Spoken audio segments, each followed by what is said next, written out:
Have you ever seen this symbol in C++ and wondered, what is this thing doing? Don't worry, in the next few minutes, you'll understand it so clearly that you'll never forget it again. Hello guys, welcome back to my channel and let's make C++ simple and powerful. So today we are learning the Member Dereferencing Operator, also known as arrow operator. This operator is used when you have a pointer to an object and you want to access its members, that is, variables or functions. A simple line to remember. For object, use dot. For pointer, use the arrow operator. Let's see a simple example. Here, we have created a class student with public members as name and age.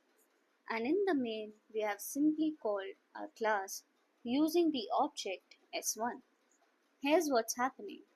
PTR is a pointer to object S1.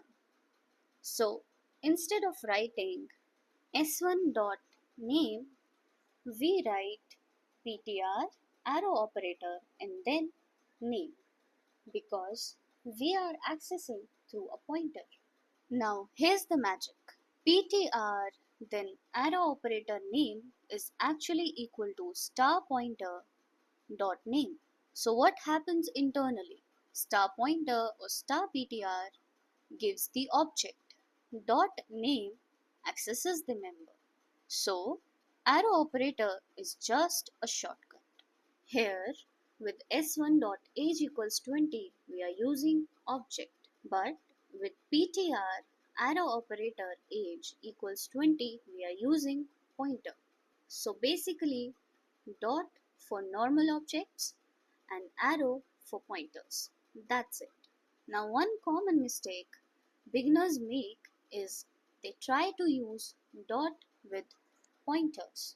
So if you write ptr.age, it's basically wrong.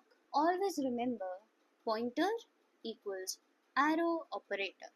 Quick recap. Arrow operator is used with pointers. It accesses object members. It is same as star PTR and then dot member. Super easy, right? If you found this helpful, don't forget to like, comment and subscribe. And I'll see you in the next video.